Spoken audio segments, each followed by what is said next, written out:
Hey viewers, today I'll be showcasing the Aspark Owl in Asphalt 9 multiplayer at Golden Max in the Fire and Lightning multiplayer season. This is a very fast car. It's the fastest accelerating car in the game, and it's very fast at it too. It's a higher class Aspark. It was 268 miles an hour, I'm pretty sure, and it's 270 on speed. And it's also competitive to cars like the Bugatti Chiron and the Koenigsegg Vera. And this car is no slouch. It's very powerful in multiplayer. If you see it, this thing is nothing to combat.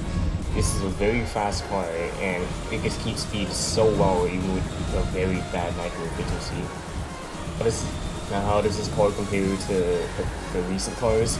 Well, the Aston Martin Valkyrie is a very poor car. It's nowhere near competitive for this thing.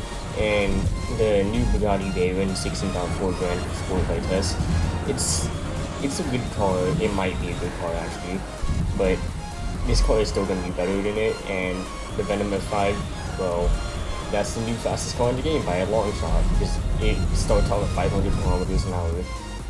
Now this car, it was in a Legend Pass only special event, but actually I'm pretty sure you were able to start it without a Legend Pass because you could just get conditions and unlock the rest of the days event, the special event. And every time I see these Aspark Owls, it's either really easy or people just spent a lot to get it. Because every time I see these Aspark Owls, they're at least 4-starred or 5-starred. And every time I see them, I will always lose to them unless it's a try-on nemesis, unless I'm using the try-on nemesis. And even then, that's weird because these cars are just so good multiplayer. Like, it's almost like as if they were using Yeskos, but the Yeskos are slower and they were able to keep way more speed. Just as you can tell, as you know, the Yesko, it actually keeps speed very well despite having low handling and low nitro. It's because, well, the Yesko is very floaty. It's non-floaty car, it's like a Lavotion or the Trion Nemesis. But just because you can floaty with the car, it keeps speed very well, and that kind of just is basically the only determining factor whether a car is good enough in Class S now. And the meta is either your car is floaty or has very good handling, because if F5 doesn't have any floatiness and it doesn't drift very well, then it's not going to be king of the game despite going that fast. Because, well, it's the Yesko and the Tuatar will keep speed better than it, and it'll be impossible for it to top speed. And with the F5, because it's so fast and has such a low nitro stat, the effective nitro is somewhere in the 15s that stall.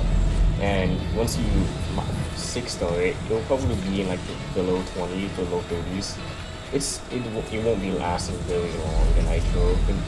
And I doubt that people would actually be using it often in multiplayer just because, well, we have yet to actually try it, but if the drifting is bad, then I don't see anyone using it in multiplayer except for masochists for people who want to showcase the car.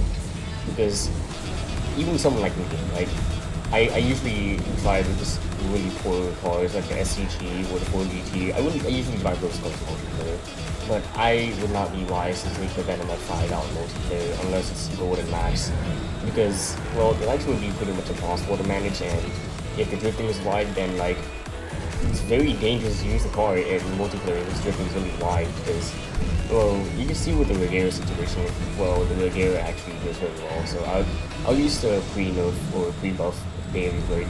Like the Baby Blade, before the buff, its drifting radius was so wide that nobody would use it in multiplayer. But now after the buff, the drifting radius is a little bit better. I'm pretty sure it's actually on par with the Regera.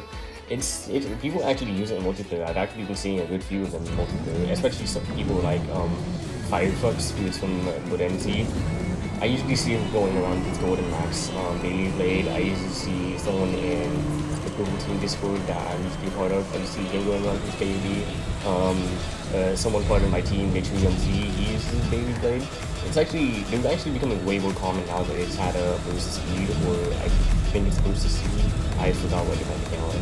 Basically, once that came out, I've been seeing way more than multiplayer than I used to.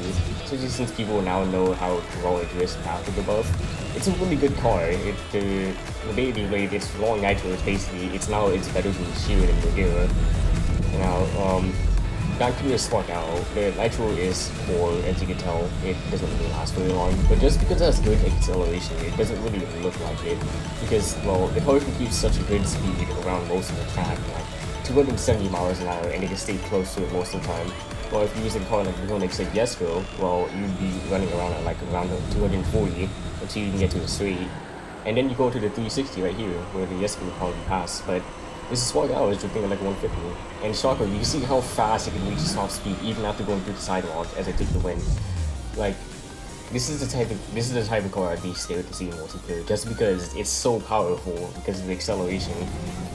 Now, against a Zenvo, I think a skillful Zenvo player can actually beat the Aspark Owl because the Zenvo is faster, it has longer nitro, I think it drifts tighter, but for general, this car is a generalist build. Like, apart from the low nitro, it's more designed to appeal to people who aren't very skilled at driving cars like the Zenvo. As you can see, I almost died here. I don't know what happened.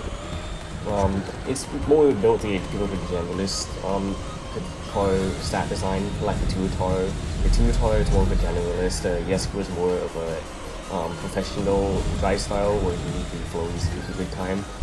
The Aspark Owl, it's the type of car where anyone can drop into it and they don't know how to drive it as long as they're using touch drive. Because like the car is keeping such a good speed and it's not even that hard. And I was playing on keyboard. I was just playing on keyboard with this one. Imagine how I'd be doing it controller, because well, right here they kind of, yeah. I don't know what to say about this. I don't know. I kind of forgot I put this in the video, to be completely honest. Now, for the final race of the video, we're going against, well, pretty normal competition. If I would go to the video. Burcon, more Aspark Owls, and yeah, I think Burcon, that's it. This car, my thoughts on the car is, it's very good. To people who own it, and I congratulate you because this car is really good. And you have one of the most powerful multiplayer cars in the game. Now, it's not very useful outside of multiplayer because it's not even in SCD, but it's the special event. It was pay to win just because you need the Legend Pass for most of it. But the top speed really good, 270 miles an hour. That's average for Class S, but it's still really good. Acceleration, the best in the game, but just because the electric car has to do with the acceleration delay. Handling, really good. Drifting is great. The speed loss is not that fast. Nitro is poor, but you can usually keep up because this car's acceleration is so good.